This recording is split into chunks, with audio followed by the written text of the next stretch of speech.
Chicken vegetable fried rice বাসায় বানিয়ে নিলাম। চিকেন ভেজিটেবল ফ্রাইড রাইস রেস্টুরেন্টের থেকে কোনো অংশ কম হবে না। কম সময়ে আজকে আমি পারফেক্টভাবে চিকেন ফ্রাইড রাইস তৈরি করে দেখাবো। ফ্রাইড রাইস তৈরি করার জন্য আমি 1 কাপ চাল সেদ্ধ করে নিয়েছি। চালটা 80% সেদ্ধ করে নিয়ে পরিষ্কার কাপড়ে বিছিয়ে ফ্যানের নিচে দিয়ে রেখেছিলাম। আর এইদিকে 1/3 কাপ পরিমাণ হাড় ছাড়া মুরগির মাংস নিয়েছি। লবণ দিয়ে দিলাম, গুঁড়ামরিচ দিয়ে দিলাম, জিরা গুঁড়া দিয়ে দিলাম, সব কিছু কোয়াটার চা চামচ ছিল। আদা রসুন বাটা কোয়াটার চা চামচ দিয়ে দিলাম। আর সব শেষে 1 চা চামচ সয়া সস দিয়ে দিচ্ছি। এখন সব কিছু ভালোভাবে মিশিয়ে নিতে হবে। সয়া সসে লবণ রয়েছে, লবণটা আপনারা একটু বুঝে দিবেন। মিশানো হয়ে গিয়েছে, এখন ফ্রাইড রাইস তৈরি করে নিব। চুলায় একটা প্যান বসিয়ে দিয়েছি, এর মধ্যে 2 টেবিল চামচ পরিমাণ তেল দিয়েছি আর ফেটে রাখা ডিম দিয়ে দিলাম। একটা বড় সাইজের ডিম এভাবেই আমি ফেটে নিয়েছি, সামান্য লবণ দিয়ে ফেটে নিয়েছি। এখন ভালোভাবে নেড়ে ছেড়ে ঝুরি করে নিতে হবে। ডিমটা প্যানে দিয়ে ভালোভাবে ঝুরি করে নিলাম, এখন উঠিয়ে নিব। আর এখানে দিয়ে দিব আগে থেকে ম্যারিনেট করে রাখা চিকেনগুলো দিয়ে ভালোভাবে নেড়ে ছেড়ে ভেজে নিতে হবে। চুলার আঁচটা হাই হিটে রেখে ভেজে নিতে হবে, তাহলে চিকেনগুলো থেকে অনেকটা পানি চলে আসবে। চুলার আঁচটা হাই হিটে রেখেই এই কাজগুলো করে নিতে হবে। মুরগির মাংস সেদ্ধ হতে খুব একটা সময় লাগে না। চিকেনগুলো ভাজা হয়ে গিয়েছে, উপর থেকে অনেকটা কালার চলে আসছে। এখন এগুলো উঠিয়ে নিব। সবগুলো চিকেন উঠিয়ে নেওয়া হয়ে গিয়েছে। এখন প্যানে আরও কিছু তেল দিতে হবে। 2 টেবিল চামচ পরিমাণ তেল দিয়ে দিলাম। 1/2 টেবিল চামচ পরিমাণ রসুন কুচি দিয়ে দিচ্ছি। 1 টেবিল চামচ পরিমাণ পেঁয়াজ কুচি দিয়ে দিচ্ছি। তেলে রসুন আর পেঁয়াজগুলো ভেজে নিতে হবে, খুব একটা সময় নিয়ে ভাজতে হবে না, 1 থেকে 1.5 মিনিট ভেজে নিলেই হয়ে যাবে। এখন সবজি অ্যাড করব। আমি এখানে ফ্রোজিং ফুলকপি দিয়ে দিলাম, গাজর কুচি করা ছিল সেগুলো দিয়ে দিব, আর দিয়ে দিব বরবটি। আপনারা চাইলে নিজেদের ইচ্ছে মতো গরমের সবজি দিয়েও ফ্রাইড রাইসটা তৈরি করে নিতে পারবেন। সবজিগুলো নেড়ে ছেড়ে দিতে হবে।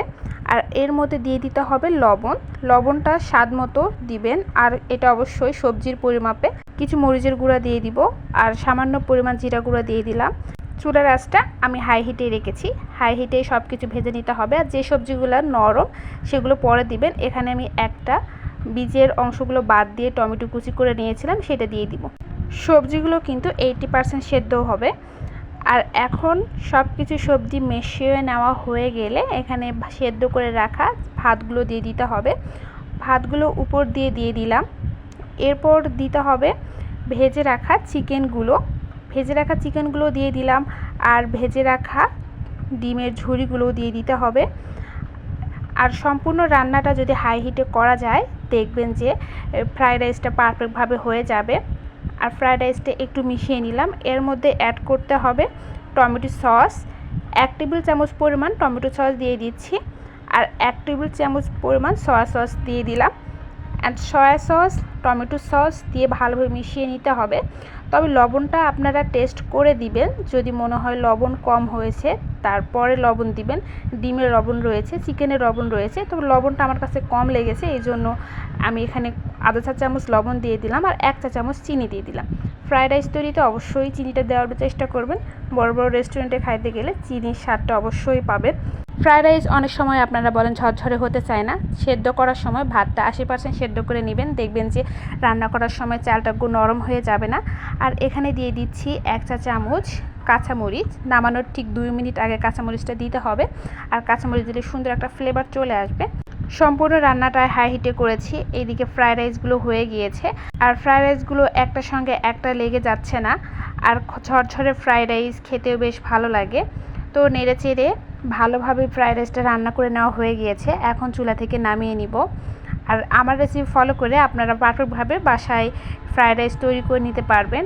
আজকের পর থেকে কিন্তু রেস্টুরেন্টে যাইতে হবে না, বাসায় খুব সহজেই ফ্রাইড রাইস তৈরি করে নিয়ে খেতে পারবেন।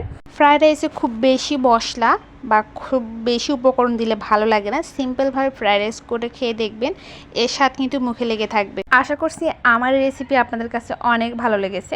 ভিডিও ভালো লাগলে আমার চ্যানেলটি সাবস্ক্রাইব বা পেজ থেকে দেখে থাকলে ফলো দিয়ে দিবেন। ধন্যবাদ সবাইকে।